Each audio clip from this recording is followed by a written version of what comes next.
강론에는 두 가지 목적이 있다고 봅니다. 이 두 가지 목적이 충족되어야 한다는 것이죠. 첫째는 진리를 배우고 깨닫는 목적이 있습니다. 진리를 배워주고 또 깨닫게 해주지 못하는 강론은 온전한 강론, 충분한 강론이라고 말할 수 없을 것입니다. 둘째는 순종의 삶으로 삶의 변화를 촉구해야 합니다. 순종을 촉구하지 않고 삶의 변화를 촉구하지 않는 강론 또한 온전한 강론이라고 할 수가 없습니다. 물론 여기에 전제되는 것은 성령의 역사입니다. 그러니까 먼저 성령이 역사하시는 바른 말씀이 선포되는 강론이어야 하겠죠. 또 따라서 여러분 입장에서는 어떤 강론을 기대해야 하겠습니까? 잘 아시는 대로, 늘상 말씀드린 대로 진리를 깨닫게 하는 강론을 기대해야 합니다. 감정을 터치해주는 강론을 갈망할 것이 아니라 매주일 진리를 깨닫게 하고 배우게 하는 강론을 기대해야 하겠지요. 또 삶의 변화를 갈망하게 하는 강론을 기대해야 합니다. 이 두 가지는 설교자인 저의 목표여야 하고 또 말씀을 듣는 여러분의 목표여야 합니다. 오늘 또 본문을 잘 따라오십시오. 여러분이 직접 여러분의 눈으로 확인하며 따라오십시오. 본문의 핵심 메시지를 그래서 잘 이해하십시오. 저자의 의도, 곧 성경의 본문의 본의를 잘 이해하십시오. 그리고 본문의 핵심 메시지가 주는 요구하는 것에 순종하고 또 하나님 나라 관점에서 요구하는 것에 순종하는 것을 다짐하십시오. 오늘 또 성령의 역사가 여러분에게 있기를 바라면서 말씀을 전하겠습니다. 다시 한번 이제 이 본문의 배경을 말씀드립니다. 사도는 고린도후서 1장부터 7장에서는 자신과 고린도 교회와의 관계가 회복된 것에 대해서 감사와 위로를 말하였고 8장과 9장에서는 사도가 추진하고 있는 예루살렘 교회를 위한 구제 연보를 촉구했습니다. 그런데 10장에 와서는 갑자기 분위기가 확 바뀌었다고 말씀드렸죠. 여러분들이 10장부터 보아도 아주 분위기가 확 바뀌었어요.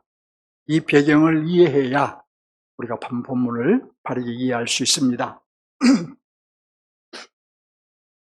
고린도 교회는 많은 문제를 안고 있었습니다. 그래서 사도는 고린도 교회의 문제를 풀기 위해서 사람을 보내기도 하고 또 모두 편지를 5통을 보내기도 했습니다.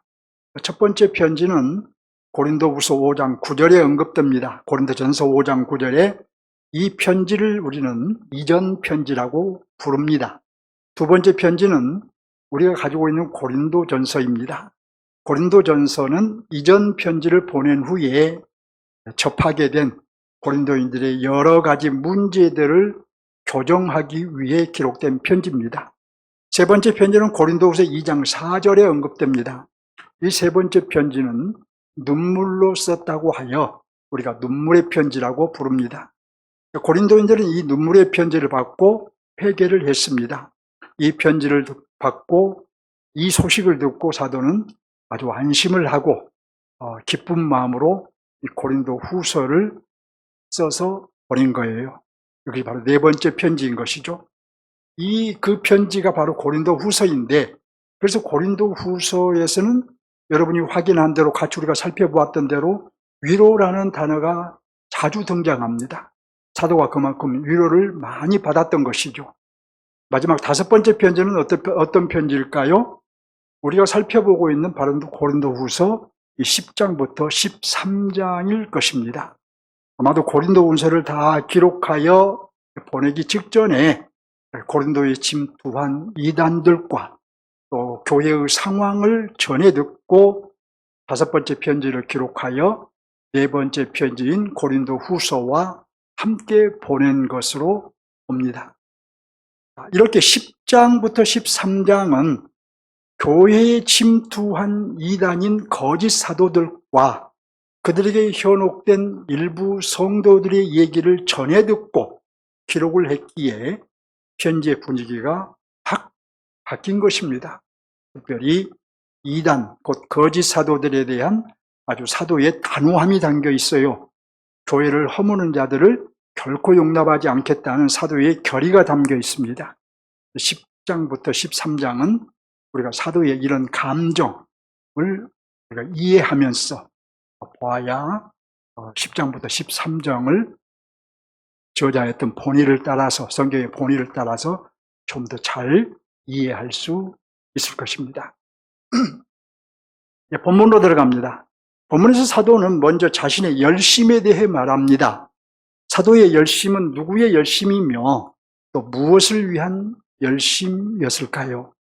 본문 1절을 볼까요? 본문 1절을 보면 사도는 본문에 들어가기 전에 자신의 어리석은 것을 용납하라고 합니다. 사도가 갑자기 자신의 어리석음을 용납하라고 한 이유는 이제부터 사도는 거짓 사도들, 곧 이단들의 공격에 맞서서 자신의 사도권을 변호할 것이며 자신의 사도권을 변호하는 차원에서 부득불 자신을 자랑할 것입니다.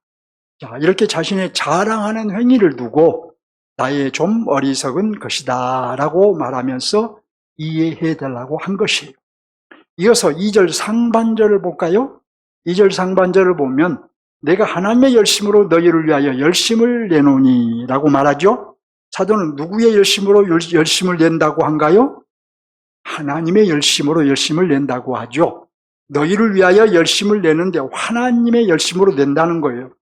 사도는 자신의 열심, 곧 자신의 열심은 곧 하나님의 열심이라고 한 것입니다.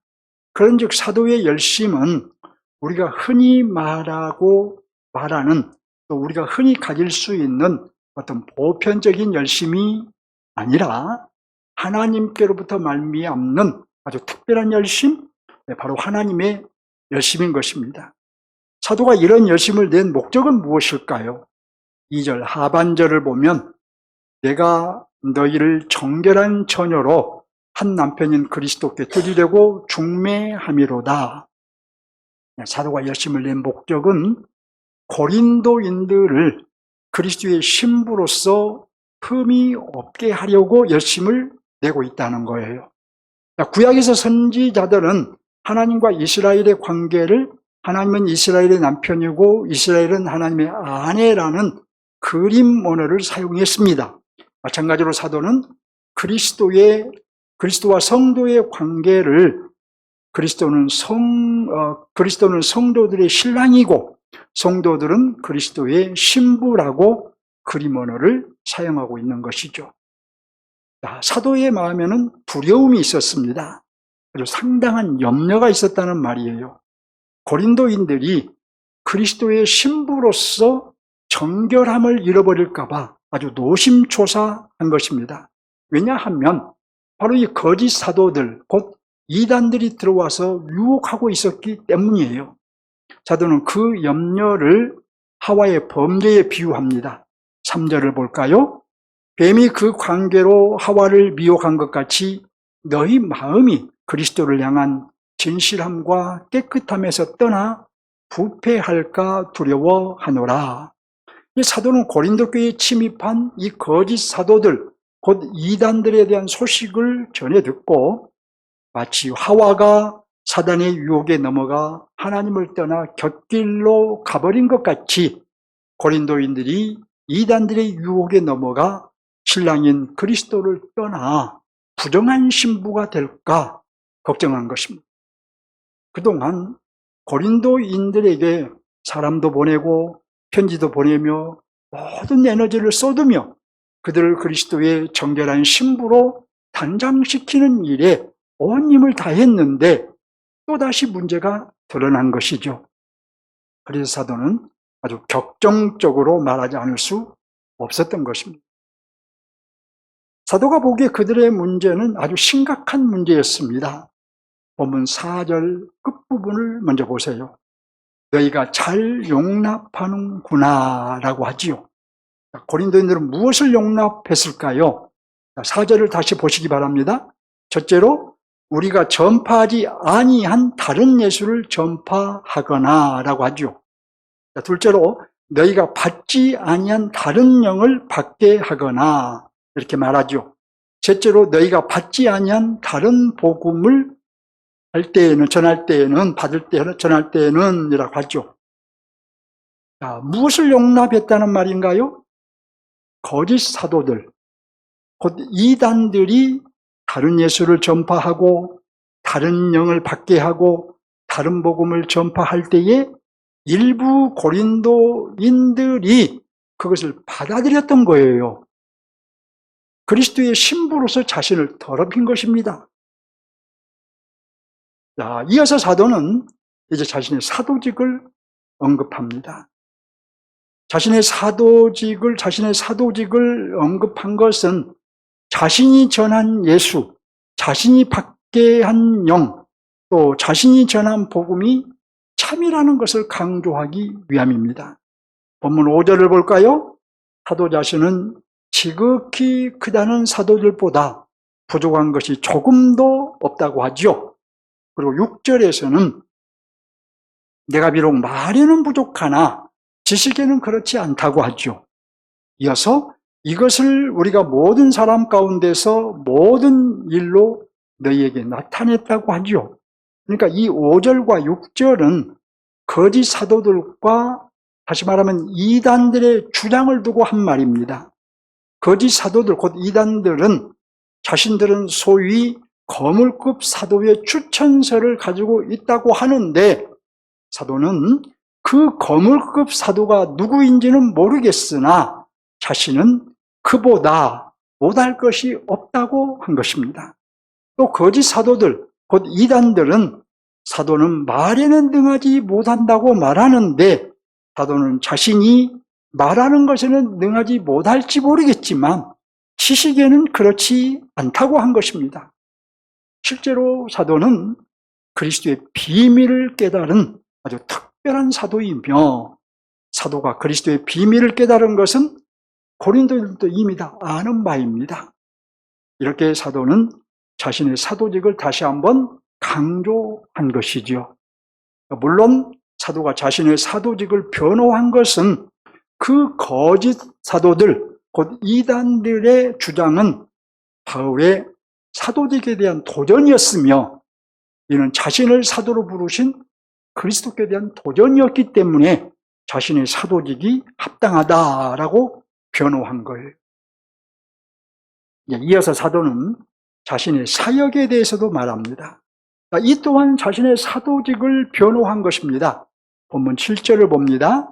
사도는 고린도인들을 높이기 위해 어떠했다고 한가요? 자신을 낮추었다고 하지요. 또 무엇을 했다고 한가요? 복음을 값없이 전했다고 하지요. 자, 오히려 어떻게 했다고 한가요? 8절을 봅니다. 너희를 섬기기 위하여 다른 여러 교회에서 비용을 받았다고 하지요.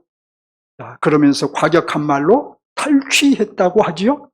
자, 이런 표현은 고린도인들을 섬기는 일에 필요한 비용 부담을 다른 교회에 강권했다는 의미입니다.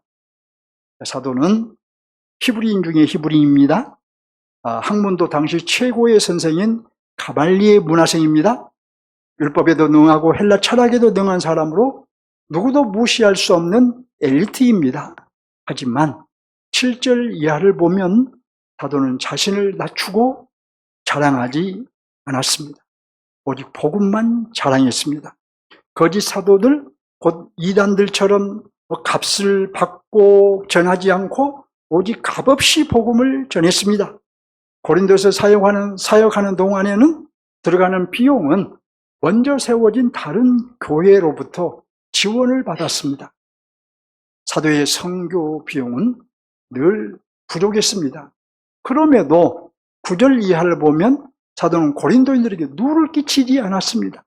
부족했지만 그것 때문에 고린도인들에게 누를 끼치지 않았어요. 부족한 비용은 마게도냐에서 온 성도들의 도움을 받아서 해결했어요. 모든 일에 고린도인들에게 폐해를 끼치지 않기 위해 매우 조심하였고 앞으로도 조심하겠다라고 말하는 것을 봅니다. 자신의 사도직을 변호한 사도는 자신의 자랑을 아가야 지역의 그리스도인들은 누구도 막지 못할 것이라고 말합니다. 그러면서 고린도인들이 자신의 본의를 알기 원했어요. 자신이 격앙적으로 책망하고 자신의 사도직을 또다시 변호하는 이유를 고린도인들이 알기 원한 것입니다. 본문 11절을 봅니다. 뭐라고 묻나요? 어떠한 까닭이냐라고 묻죠. 내가 왜 그랬겠느냐라고 물은 겁니다. 왜 자신이 행한 일을 자랑하며 또 자신을 변호하고 고린도인들을 책망하기도 하고 또 객관적인 어조로 말했겠느냐는 거예요. 11절을 계속 볼까요? 내가 너희를 사랑하지 아니함이냐? 하나님이 아시느니라. 내가 너희를 사랑하기 때문에 다시 자신의 사도직을 변호한 것이고 자신의 사역을 자랑하듯이 말한 것이고 객관적인 어조로 책망도 한 것이고 이것은 하나님께서 다 아시는 바라는 것입니다. 자신이 얼마나 고린도인들을 사랑하는지 자신의 생명 안에 그들의 생명을 품고 있다는 것을 하나님이 아신다는 거예요. 여러분 얼마나 사랑했으면 모욕적으로 대하는 그들을 끝까지 품었을까요? 얼마나 사랑했으면 눈물로 편지를 써서 보냈을까요? 얼마나 사랑했으면 이단들과 한 무리가 된 그들을 위해 또 수고할까요? 사도의 사랑은 그리스도의 사랑이 반영된 사랑입니다. 그리스도께서 자신을 아낌없이 사랑하셨기에 사도도 그리스도의 사랑이 반영된 사랑으로 고린도인들을 아낌없이 사랑한 것입니다. 이 사도는 본문을 이렇게 맺습니다. 12절을 봅니다. 나는 내가 해온 그대로 앞으로도 하리니라고 하죠. 앞으로도 지금까지 했던 대로 하겠다는 말이죠. 그 이유가 뭘까요? 거짓 사도들, 곧 이단들에게 자랑할 기회를 주지 않기 위함이라고 말합니다. 책망하는 것도 사랑하는 것도 자랑하는 것도 앞으로 동일하게 할 것인데 그건 자랑할 기회를 엿보고 있는 거짓 사도들, 곧 이단들에게 기회를 주지 않기 위함이라는 것이에요. 그 거짓 사도들, 곧 이단들에게 자랑할 기회를 주면 그 자랑을 듣고 고린도인들이 현혹될 수 있기 때문입니다.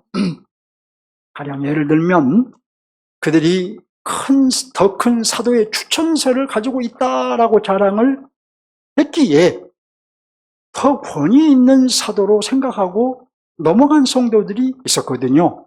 그런 일이 또 발생하지 않도록 하기 위해서 그들에게 자랑할 기회를 주지 않기 위해서 사도가 자신을 자랑하겠다 또는 책망하겠다, 너희를 또 사랑하겠다, 앞으로도 계속 그렇게 하겠다고 말한 거예요.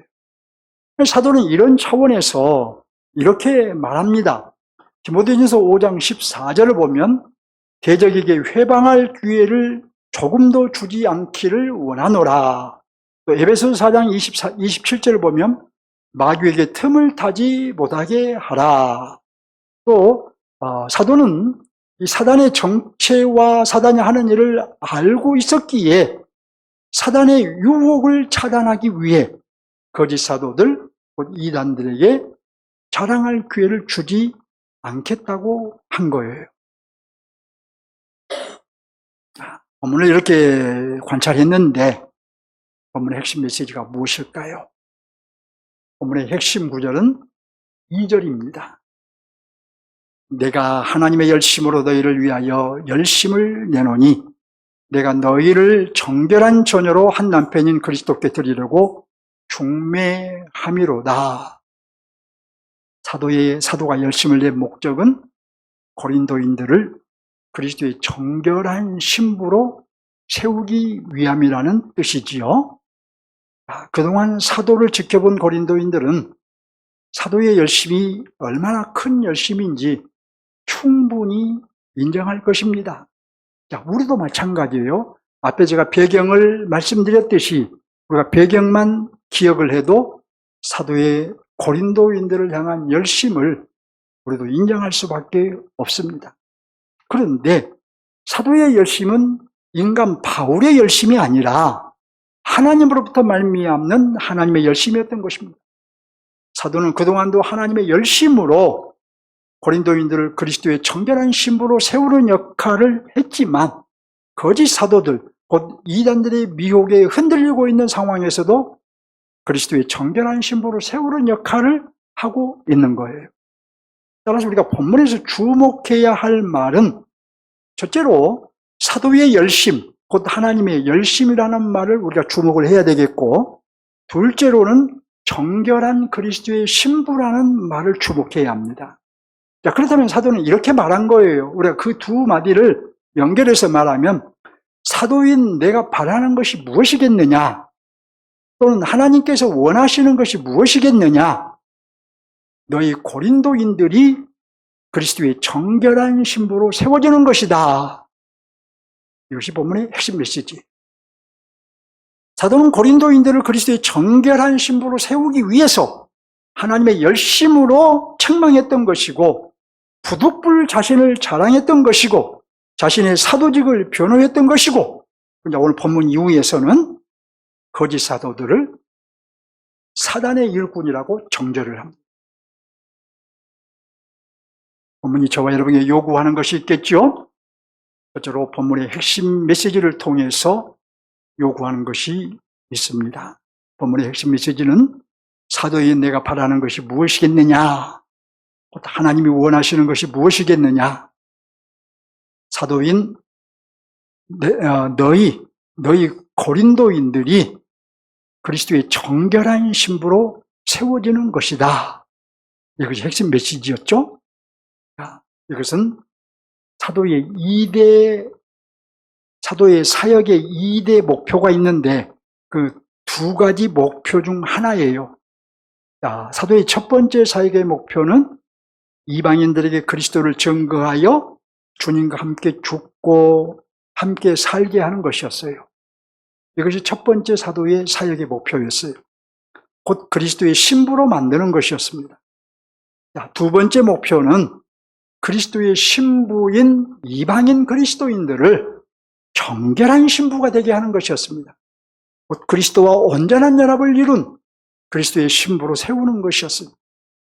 이것을 다른 말로 표현하면 첫 번째 목표는 이방인들을 하나님께 제물로 드리는 것이고, 두 번째 목표는 하나님이 받으실 만한 제물로 드리는 것입니다. 제물로 드리는 이 첫 번째 목표는 더 이상 설명이 필요 없겠지만, 하나님이 받으실 만한 제물로 드리는 이 두 번째 목표에 대해서는 좀 더 확인할 필요가 있을 것 같습니다. 이 점을 확인하기 전에 먼저 알아야 될 것이 있는데, 그건 신약의 모든 성도들은 다 왕같은 제사장이라는 거예요. 다 왕같은 제사장이에요. 사도 역시 왕같은 제사장이며, 사도를 통해서 구원에 이른 이방인들은 바로 왕같은 제사장인 사도가 하나님께 드린 제물인 것입니다. 제물인 이방인들을 거룩하고 흠이 없는 제물로 드리는 것이 사도의 두 번째 목표인데, 이 목표는 바로 구약의 제사제도에서 차용한 제의적인 의미예요. 마치 구약의 제사에서 흠이 없는 제물을 드려야 했던 것처럼 사도 역시 이방인들을 흠이 없는 제물로 드리고자 한 것입니다. 그래서 사도는 이방인들에 대해서 성경에서 이렇게 말을 합니다. 에베소서 1장 4절을 보면 곧 창세전에 그리스도 안에서 우리를 택하사 우리로 사랑 안에서 그 앞에 거룩하고 흠이 없게 하시려고 이렇게 말을 해요. 또 에베소서 5장 26절을 보면 자기 앞에 영광스러운 교회로 세우사 티나 주름 잡힌 것이나 이런 것들이 없이 거룩하고 흠이 없게 하려 함이라 이렇게 말합니다. 또 골로새서 1장 22절을 보면 이제는 그의 육체의 죽음으로 화목해 하사 너희를 거룩하고 흠이 없고 책망할 것이 없는 자로 그 앞에 세우고자 하셨으니 이렇게 말을 해요. 또 데살로니가전서 3장 13절을 보면 우리 주 예수께서 모든 성도들과 함께 강림하실 때에 하나님 우리 아버지 앞에서 거룩함에 흠이 없게 하시기를 원하노라. 이렇게 반복해서 거룩하고 흠이 없는 제물이 되기를 갈망하고 있는 것을 봅니다. 이러한 사도의 목표가 우리에게 요구하는 것이 있겠죠?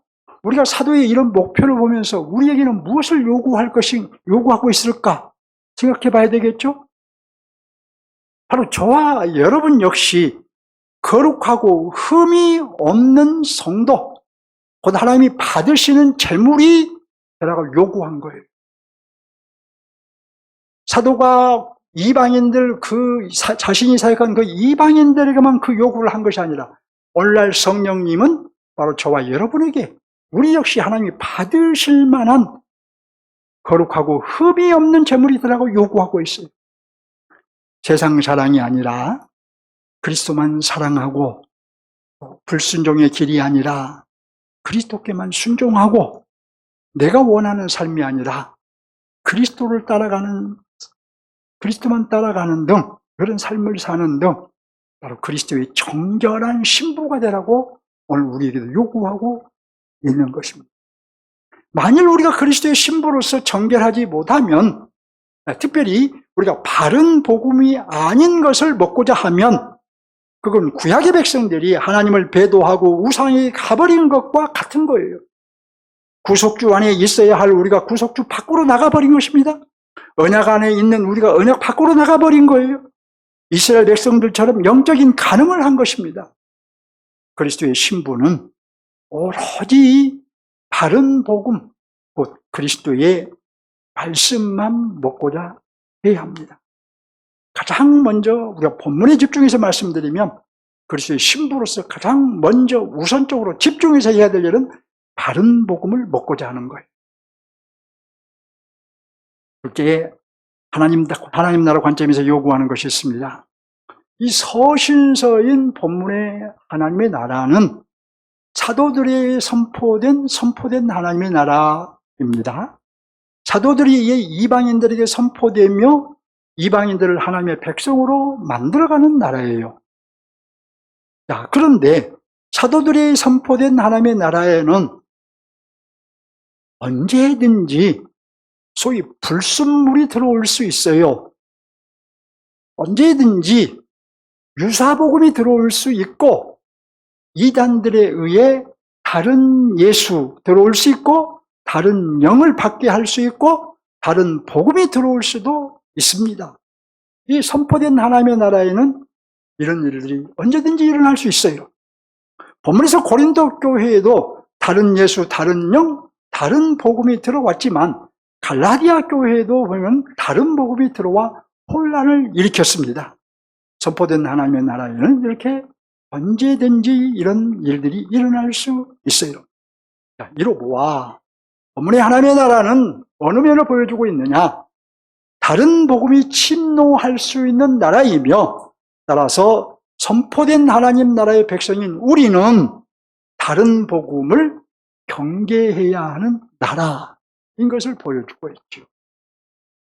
그러므로 우리는 이단과 유사복음을 경계해야 합니다. 하나님 나라 관점에서 이 점을 생각하고 적용을 해야 돼요. 유사복음, 이단을 경계하자라는 말에 동의하지 않는 그리스도인은 없을 거예요. 하지만 이단은 경계해도 다른 복음을 경계하지 않는 그리스도인들이 허다합니다. 이것이 한국교회 문제예요. 왜 이런 이해할 수 없는 현상이 나타날까요? 바로 참 복음과 다른 복음을 분별하지 못하기 때문이에요. 어떤 말씀이 참 말씀이고 어떤 말씀이 유사복음인지 분별할 능력이 없기 때문이에요. 우리를 구원하신 하나님의 아들 예수 그리스도를 오해하기 때문이에요. 성령과 성령의 역사를 또 오해하기 때문이에요. 그러다 보니까 유사복음이 들어오면 누군가가 유사복음을 그럴싸하게 전하면 분별력이 없어서 그것을 먹어버린 거죠. 왜 성도들이 분별력을 갖지 못하고 그리스도와 성령을 오해할까요? 가장 큰 원인이 뭘까요, 여러분? 가장 큰 원인은 성경을 바르게 배우지 못하고 신학적인 지식이 부재하기 때문이에요. 성도들도 성경을 배워야 하고 신학적인 지식을 갖추어야 하는데 많은 성도들이 늘 말씀드린 대로 감정적인 은혜만 구하지 진리를 배우고 깨닫는 소위 진리적인 은혜는 구하지를 않습니다. 그런 설교는 인기가 없어요. 이미 그래서 기독교는 혼합 종교가 되어가고 있고 성도는 이상한 교인이 되어가고 있는 것이 현실이에요.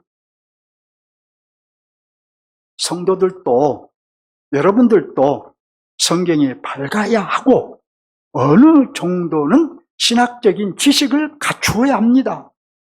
그래야 복음과 유사복음을 분별할 수 있고 그리스도와 성령에 대해서 오해하지 않습니다.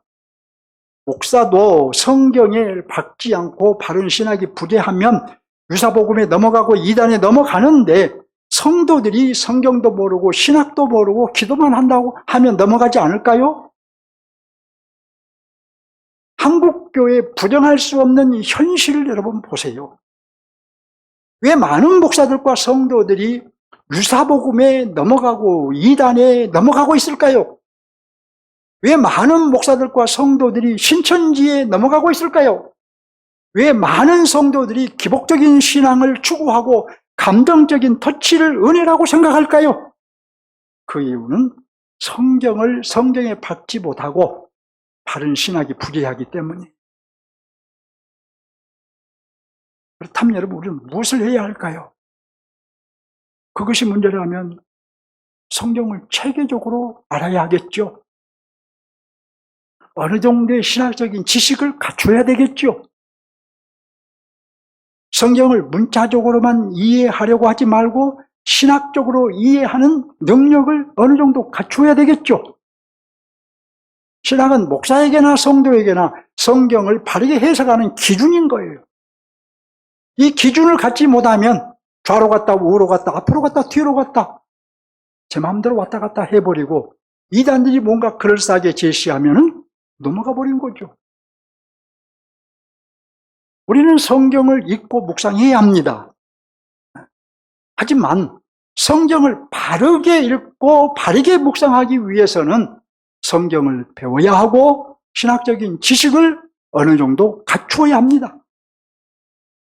여러분들이 목사와 같은 수준으로 갖추지는 못해도 여러분들이 어느 정도는 갖춰야 돼요. 여러분에게 언제든지 사단의 미혹이 다가올 수 있다는 것을 알면서도 언제든지 다른 복음을 가진 자가 여러분을 미혹할 수 있다는 것을 알면서도 성경을 배우려고 하지 않고 신학적인 지식을 갖추려고 하지 않는다면 결코 다른 복음을 분별하여 경계하며 살아갈 수가 없습니다. 오늘 한국교회가 이단에 넘어간 이유는 우리 전통적인 교회의 성도들이 성경을 배우지 않고 신학적인 어느 정도의 지식을 갖고 있지 못하기 때문에 그들 와서 성경을 그럴싸하게 해석해주면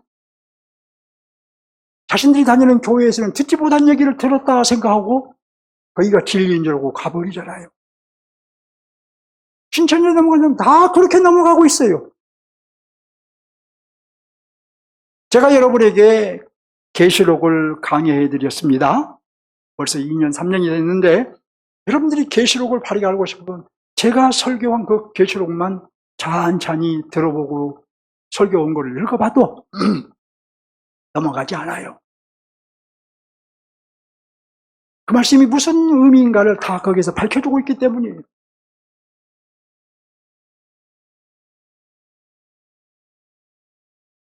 분별하지 못하면 언제든지 유사복음을 따라가는 이상한 성도가 될 수 있습니다. 하지만 유사복음에는 여러분 생명을 자라게 하는 진짜 은혜가 없어요. 언제든지 이단에 넘어갈 수 있습니다. 그리스도의 정결한 신부가 되는 첫걸음은 유사복음을 분별하는 것이고 이단의 진입을 경계하면서 하는 거예요. 그리스도의 신부인 여러분에게 이것보다 중요한 것은 없다. 그런 것을 오늘 본문이 우리에게 말하고 있는 거예요. 사도의 열심, 곧 하나님의 열심은 저와 여러분을 그리스도의 정결한 신부로 세우는 것임을 기억하시기 바랍니다. 당장 무엇부터 해야 될까요? 그러니까 여러분이 당장 해야 할 일은, 미루지 않고 해야 할 일은 강론 본문과 또 전후 말씀을, 본문의 전후 말씀을 꼼꼼하게 읽고 반복해서 들으는 일부터 시작을 하셔야 돼요. 수없이 강조해도 실천하지 않는 분들 오늘 깨닫기 바랍니다. 저희 강론은 교훈과 윤리를 강조하기보다 진리를 배워주고 또 삶의 변화를 촉구하고 있기 때문에 저희 강론만 잘 여러분들이 들어도 잘 소화해도 진리를, 신학적인 부분들을 하나하나 터득해 갈 수 있어요. 다 안다고 생각하는 것은 교만입니다. 순종하지 않는 것도 교만이에요. 말씀을 맺겠습니다. 두 가지를 정리하며 마치겠습니다.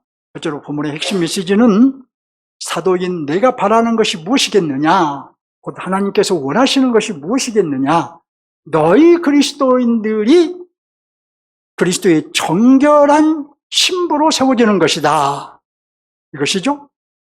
여러분을 향한 하나님의 열심, 곧 나를 빚어가시는 목표, 이것은 바로 우리 교회를 그리스도의 정결한 신부로 세우는 것입니다.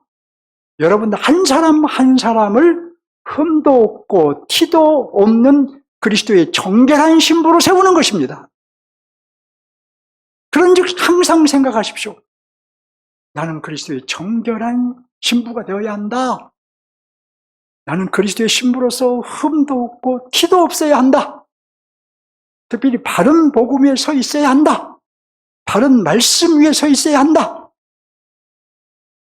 둘째로 본문의 하나님의 나라는 다른 복음이 침입할 수 있는 나라이며 이 나라의 백성인 우리는 다른 복음을 경계해야 하는 나라라는 것이죠. 저와 여러분은 이 나라의 백성이요 그리스도의 신부입니다. 그러므로 우리가 할 일은 성경을 체계적으로 배우는 것입니다. 신학적인 지식을 어느 정도 갖추는 거예요. 물론 이런 면에서는 목사님 저희의 책임도 크지요. 제가 사실 처음 목회를 시작할 때는 제가 가지고 있는 그런 신학적인 것들을 다 성도들과 함께 공유하고 싶은 마음이 컸어요. 근데 그게 잘 안 되더라고요. 이 말씀을 준비하면서 다시 그 생각을 하면서 어떻게 할까? 오후에 한번 그걸 시도해 볼까? 이런 생각, 저런 생각을 해봤어요.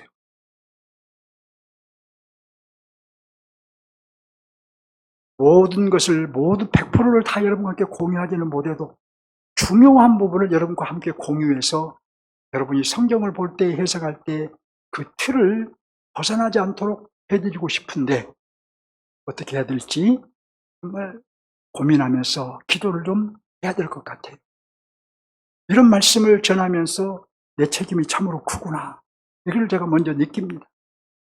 여러분에게 제가 이 말씀을 드리는 것은 주님이 우리를 인도하심을 따라서 우리 그렇게 한번 합시다 하면 다 동참하시라는 거예요.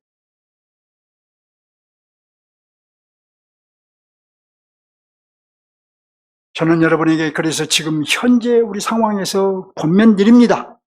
첫째로 말씀을 꾸준히 묵상하십시오. 네. 자, 둘째로 강론 본문과 본문 전후 말씀을 꼼꼼히 읽고 강론을 진지하게 들으십시오.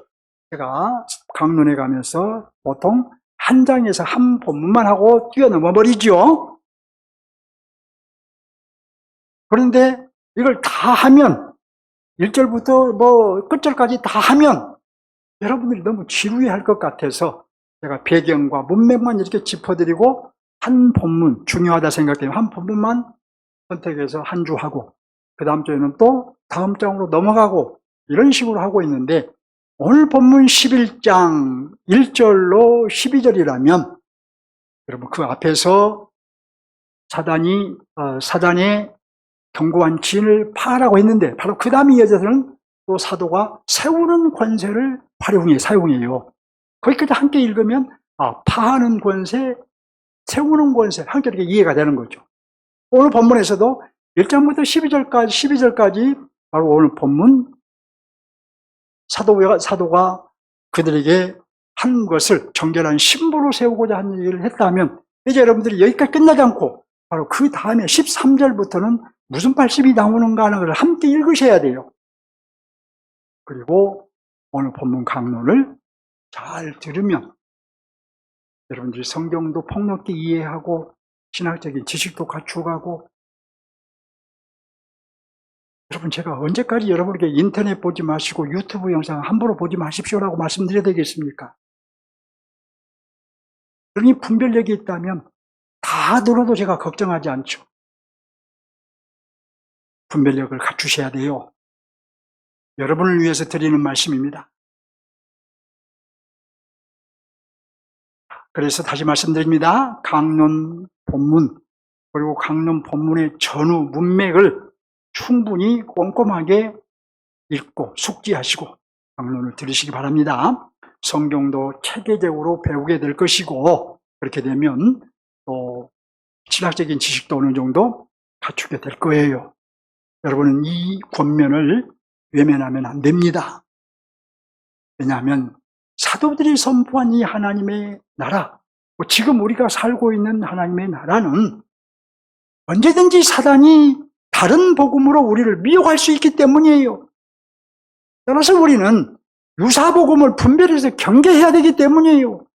누군가가 우리에게 얘기하면 그것이 참복음인지 유사복음인지 그걸 분별할 수가 있어야 되지 않겠습니까? 여러분의 적극적인 반응을 기대하며 오늘 강론을 마치겠습니다. 하나님을 향해 한 걸음 더 나아갑시다. 아멘.